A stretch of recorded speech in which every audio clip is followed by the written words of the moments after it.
Hello and welcome to this week's episode of Saulcast, where we'll be talking about Season 4, Episode 4 of Better Call Saul, titled Talk. This episode was directed by John Sheben and written by Heather Marion. This is our instant take, so we'll just spend about 15 to 20 minutes talking about our immediate reactions, having just watched the episode. This is just to tide you over until we come out with our full recap and analysis in a day or two after we've had a chance to digest and dissect the episode. I'm Gil. I'm Adam. Let's get into it.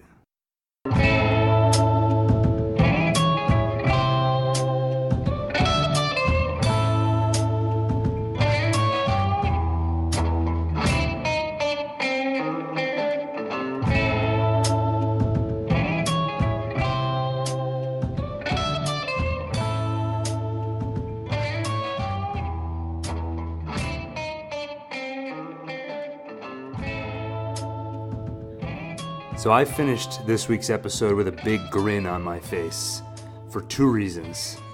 First, Jimmy... Well, actually, let's do this the way we always do it. When Jimmy was painting on the window, what were you thinking? What were you predicting that he was writing? So I thought he was just bored, and he was like, okay, maybe if I just say that the items are on sale, people will come in. Because I thought I saw him writing an S. Then I saw some other letters getting written, and I was like, okay, I don't know what he's writing. And then I was just kind of, and whenever they do a montage sequence, we've touched on this before, in Better Call Saul or Breaking Bad, I just get transfixed because their camera work is so good, and they use all these interesting angles, and they always pair it with nice music. So I just got kind of hypnotized. Mm-hmm. Did you get worried at all, like I did, that he was writing something like screw this place, and basically after things went so well with the Hummel, he decided, screw it, I don't want this job, I'm going to go out in style and get myself fired? You know, that didn't occur to me at the time, but I could totally see it, especially when you hear the story about the Chicago sunroof and that kind of thing. He's no stranger to petty acts of defiance. Right. Yeah, that's exactly where my mind went the whole time. I thought he was just trying to get himself fired, and then when I found out that that's not what he was doing, put a big smile on my face.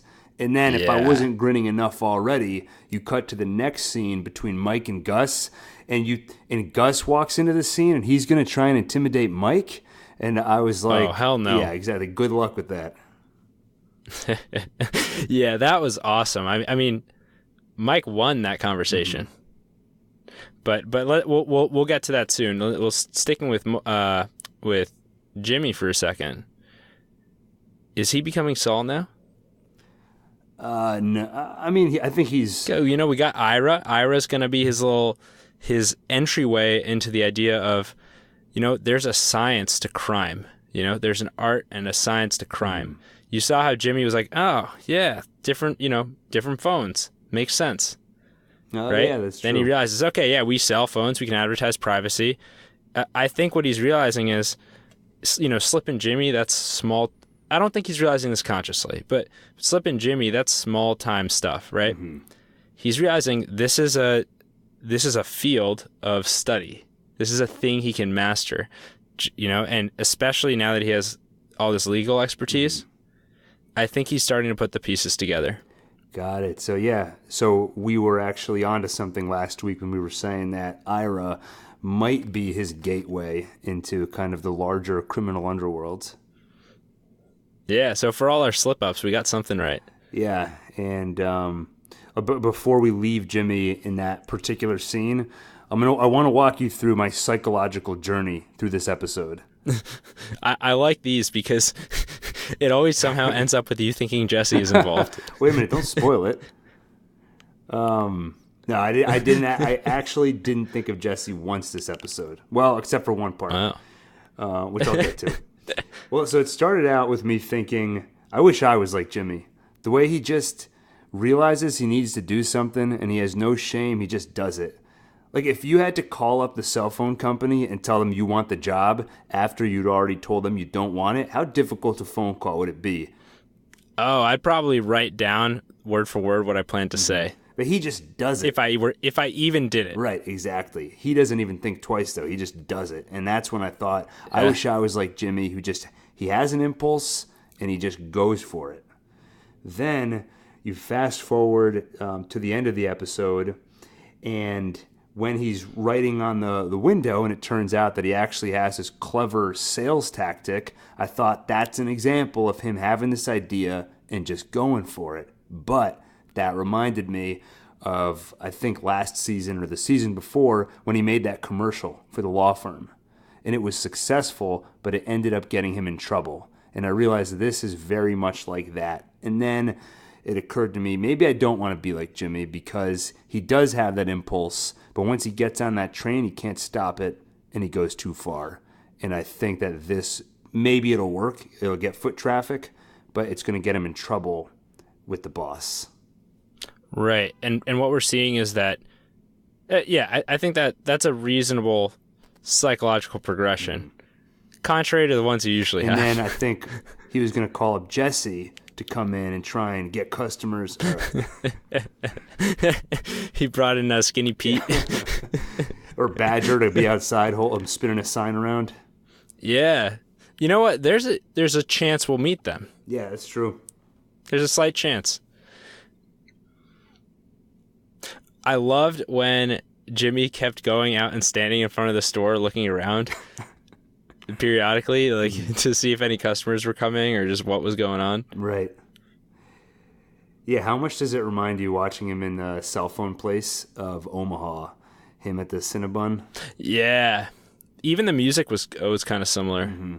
And that made me think that this, I always try and think about what's the theme of this show. If Breaking Bad was taking, Mr. Chips and turning him into Scarface, Vince Gilligan always said that for Better Call Saul, they don't have that same bite-size theme for the show that kind of explains, here's what it's all about. But this show feels like it has a lot to say about the relationship between people and their professions. And then Jimmy specifically, he's somebody that just can't seem to find the right job for him. And he has this creativity and this skill that he just doesn't know how to express in a productive way in the real world.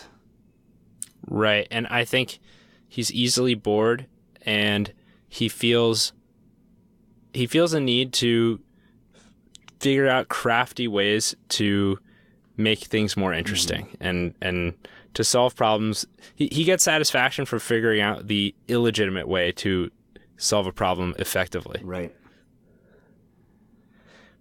So I think that's mostly it for Jimmy this episode. Do you think he'll end up seeing that shrink? As much as I would love to see that scene play out, I don't think it's going to happen. But it might with Jimmy just, I don't know, finding a way to make it not work out. We'll maybe get one scene between him and the therapist where he doesn't take it seriously or he tries to get one over on him. I could see it being a very entertaining scene, but I don't see it happening. I could see him talking circles around a therapist. Mm-hmm. Exactly. Do you think then that some tension is building between him and Kim? I think so. I mean, I guess she's clearly wants him. Well, I'll say this. I don't know if there's tension necessarily because he is sort of giving her what she wants, or he's doing what he should do from her standpoint. Mm-hmm. From her perspective, he went out and he got a job. Like the only thing where he's being a little bit, he's not fully playing along is this thing with the therapist. And I don't know if him not seeing, let's say he doesn't see the therapist and she knows about it. I don't see that being enough of an issue. Mm-hmm. Now, so I wouldn't say there's tension building up, but I would say that at a certain point, the house of cards might fall, especially as he continues to involve himself with Ira. And instead of tension building up and then breaking, I think it might be one big moment of her finding out that him getting a job, all of this has been a front for whatever happens next between him, Ira, and this criminal road he's going down. Right. And on top of that, we see Kim inching her way back into a more what might be more meaningful to her in the law. Mm-hmm. representing the disadvantaged and things like that. So she's kind of going in a more, shall we say, pure direction, and Jimmy's going the opposite direction now. And she's already kind of perturbed by the way he's reacting to Chuck's death.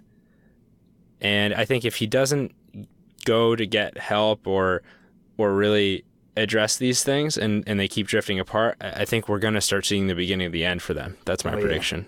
Yeah. I think you're well, spot on. It's not really much of a prediction because it's pretty safe to say they're probably not together by the time Saul Goodman arises. You don't think that between scenes, as soon as Walt walks out of his office, he's like, "Oh, hey, Kim. I was just thinking Kim. about you." Speaking of Kim, by the way, you were right about her. That's another thing that you got right. You were saying that when in the last episode, when she was starting to get uncomfortable looking at all those model houses, and then when she was looking at the guy and the horse, she was getting it was introspection. She was feeling bad about not having those meaningful cases that you talked about. Yeah. Mesa Verde is kind of more of a luxury thing that doesn't feel that important, but it's very profitable. Mm-hmm. And it kind of reminds me of so we've touched on the fact that I have a medical background. So I'm in medical school, and when it comes to trying to choose a medical specialty, there's a bunch of different ways to look at it. And you talk to some doctors who clearly went a route that was really profitable, but maybe doesn't have that same nobility attached to it that other fields might have. And you hear different people say different things about it. And some of them say, I love what I do, even though, I get paid less than most doctors, but it's really meaningful work and I get to help a lot of people. But then you see others who seem really happy who are doing cosmetic surgery. Mm-hmm. And it kind of reminded me, it's probably a similar conflict that a lot of people face in those kinds of professions. Right. The plastic surgery being the Mesa Verde route. Yeah, exactly. Also, speaking of Kim, people really like to break Kim's heart while chewing. You notice this? You've got Jimmy last episode reading the Chuck's letter, and then this week you've got the judge chowing down on okra. Kim, you're not going to find meaning in the law, Kim. Yeah, it was okra and eggplant. It sounded terrible. Okra's pretty good, actually. I had it for the first time really? 2 weeks ago. I feel like I've had it in food, but I would never be able to pick it out or identify what it tastes like. Yeah, I think before when we do the full take on this episode, before that, cook yourself some okra and then give us your take. That'll get that'll give all the listeners, that'll give you something to look forward to. Yeah, I could chew on it throughout the episode to really give that full experience. Right, exactly. All the listeners will feel just like Kim. Last thing I'll say about Kim, that kiss on the cheek that she gave Jimmy as she was leaving for that morning, very, very unconvincing peck. So remind me, where was it was on the cheek or the forehead? Cheek. And was that while he was shaving and didn't have his shirt on?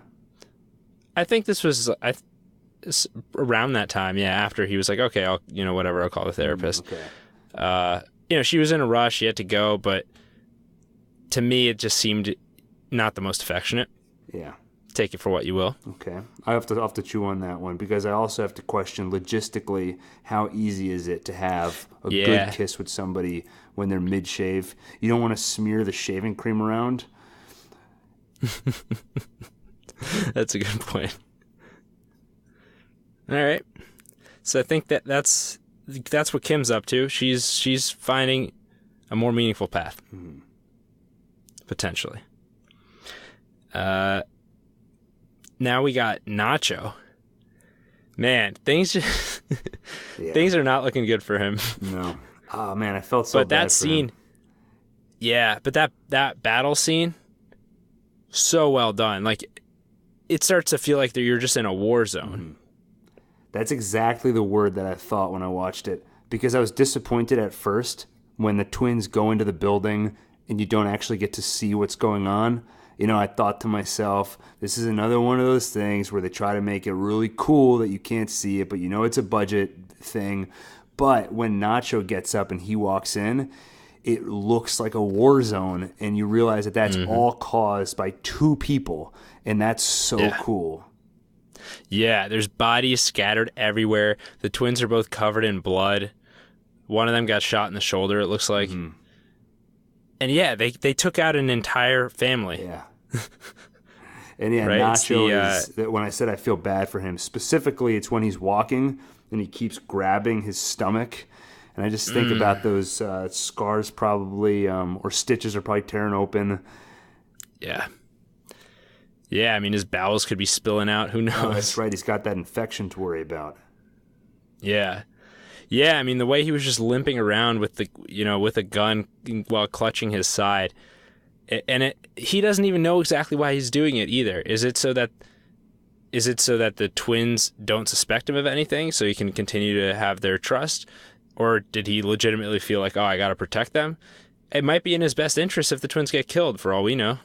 Right. Yeah, I was trying to read into that during the scene, and my take on it was that mostly he keeps asking himself, what do I need to do to prove that I'm loyal? Because if anybody figures this out, he's in big trouble. So I think he thought, what would I do under normal circumstances? If I was loyal, I'd get out of the car, I'd help them, even though I'm wounded. Right. And then we see Gus approach Nacho later, and where do they find these old abandoned factory warehouses? Right. There's just an endless supply of them. And it'd be suspicious if the cops are looking into it. No, this guy has bought 17 abandoned warehouses in this city, and he hasn't done anything with them. It just looks like people just go into them every once in a while, and then they go out. Yeah. Gus keeps a clean track though. Yeah, no, I'm not worried about Gus. Yeah, we know what happens. We all know what happens. But with Nacho, we find him lying in that warehouse, and Gus walks in, and it's pretty clear that Gus is using Nacho as a pawn, and he's doing it really effectively. Basically he gets Nacho to say, oh, the people in that car, that family, they're the ones who did it. They're the ones who attacked me and killed Arturo. Mm-hmm. You get the Salamanca twins to go clear out that entire family and just destroy them. And then Gus can swoop in and do whatever he needs to do with that territory. Yeah. It's genius. Yeah. He basically gets the twins to work for him, and they have no idea. Right. And if they ever find out, someone is going to face horrible consequences. Yeah. I know. I think I say it every episode, but I just don't see things ending well for Nacho. And I felt bad for him when he was grabbing at his stomach, and I felt even worse for him when Gus says, actually, it's one of your favorite lines from Gus, where he always says, get back to work. Oh, yeah. What did he say this time? Get some rest. You've got more work. Yeah, he said, get some rest. Let me try my Gus impression. Yeah, this is the debut here. All right? Get some rest. You have work to do. Maybe a little too heavy accent. Yeah, you rolled the R a little hard, but that was pretty good. Yeah. Pretty good. And as soon as he said that, I was like, I thought about that line, get back to work. Mm-hmm. And so my buddy Casey pointed this out. Gus is all about slave labor. That seems to be a common theme of his. Wait, you have to elaborate. So you got Nacho. Who else do you have? So he's got Nacho. He had Walt and Jesse. They didn't really have a choice anymore by the end. Okay. Right? He slaughters Victor and then tells them, get back to work. If they don't, what do you think's going to happen to them? Yeah, that's a good point. Because Gail's been shot at that point. Wow. Man, so Gus knows. What's that? This Gus character, he's a little, I don't know, not such a great guy maybe. Now that you're putting it in perspective. He's a little, one of those morally gray characters.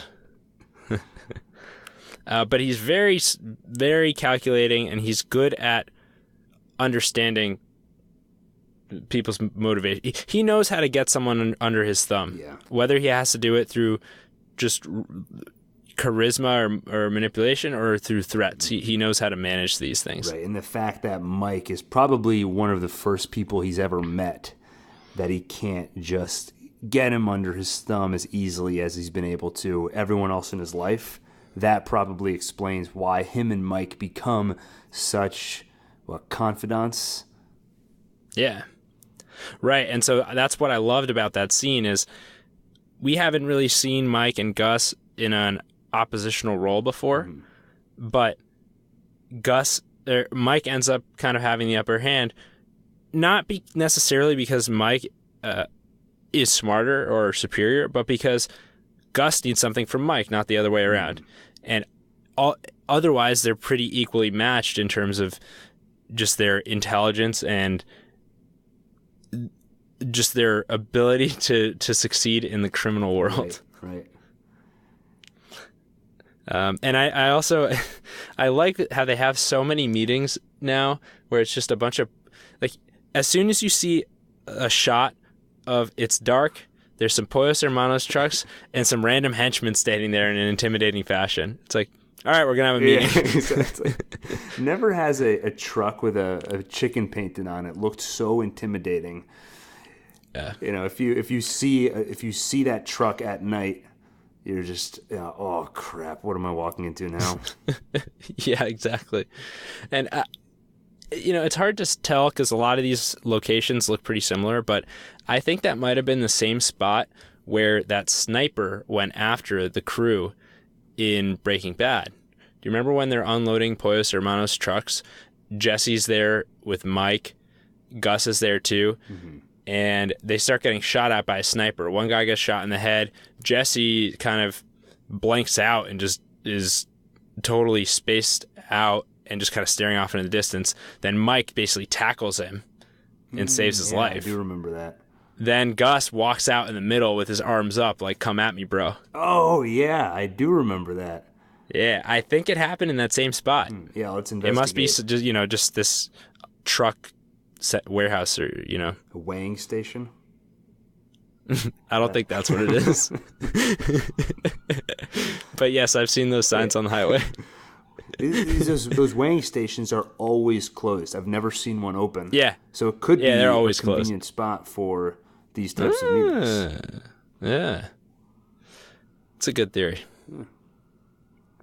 Well, I think we're probably getting close to the end for our instant take. We have a little bit more Mike to talk about, but there's a lot more to cover in the full take. Mm-hmm. I'll just say, great character development here with Mike. We see a flashback of him with his son, Matty. And as soon as the opening started and you see like the lower half of an older looking guy, not older, but older than the kid, I was like, oh, that's got to be Mike. Then we cut and see like the kid some more and some other things. I'm like, never mind, that's not Mike. Then it cuts again to real Mike or present day Mike. And I'm like, oh, it is Mike.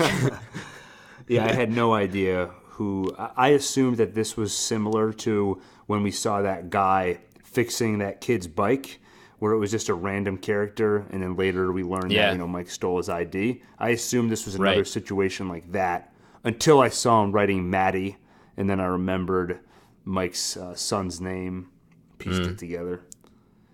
And that's funny because I forgot that his son's name was Matty. So for me, it was just the way that the father was kind of walking. His gait reminded me of Mike. That's funny. I got to rewatch that. Yeah. So I thought that was great character development. We haven't touched this heavily on Mike and his son and the grief since, a few seasons ago. Yeah, since I broke my boy. Yeah. And I thought, I did think that was a very good episode, but it felt a little over dramatic. Maybe just because it was so much concentrated in one episode. I wouldn't point to any particular scene and say that it was unrealistic. But this episode felt to me more believable, and it had a great mix of Mike having this grief, and he's practically crying at one point, mixed with this whole side plot of him discovering that one of the people in the grieving group is a total fraud. That was hilarious. That was awesome. Yeah. And he repeats the same line that he says at the beginning of the episode, which was, it was something like, "You asked me to talk, and I talked," or something like that. Yeah, when he said that, it reminded me, I mean, I remembered that he used the same line at the beginning of the episode, but I forget what the context was at the start of the episode. Mm-hmm. Me too. I don't remember either, and I want to go back and check and see, were they just replaying what we end up seeing later, or was it two separate occasions? Right, exactly. That was my first thought, is that they played it for us at the beginning, we didn't know what it was about, and then this was giving us the context. But yeah, we'll have to rewatch that. Yeah. Well, I think that about covers it for the instant take. Yeah.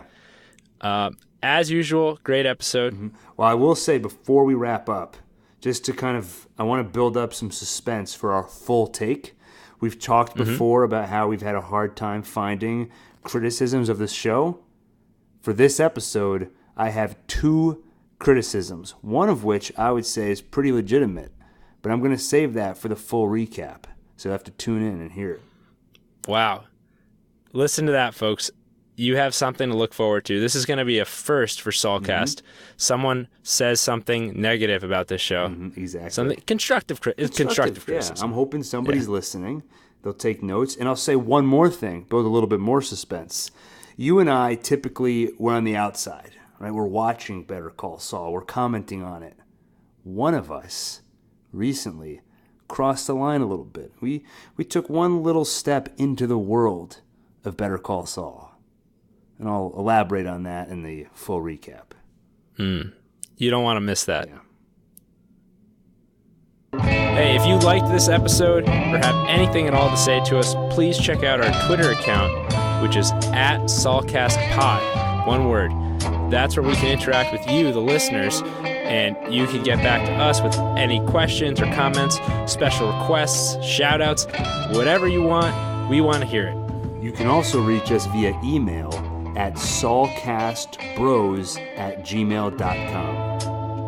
And if you wouldn't mind, we would be very appreciative if you could leave a review or even just a rating in the Apple Podcast app. It really helps us out. Yeah, we love putting this show out every week. It's been a lot of fun for us. And seeing your reviews and downloads is very motivating to keep going with it. Even if you don't like it, just tell us. I want to hear about it. Yeah, we can change, we can fix it. I want you to be happy, all right?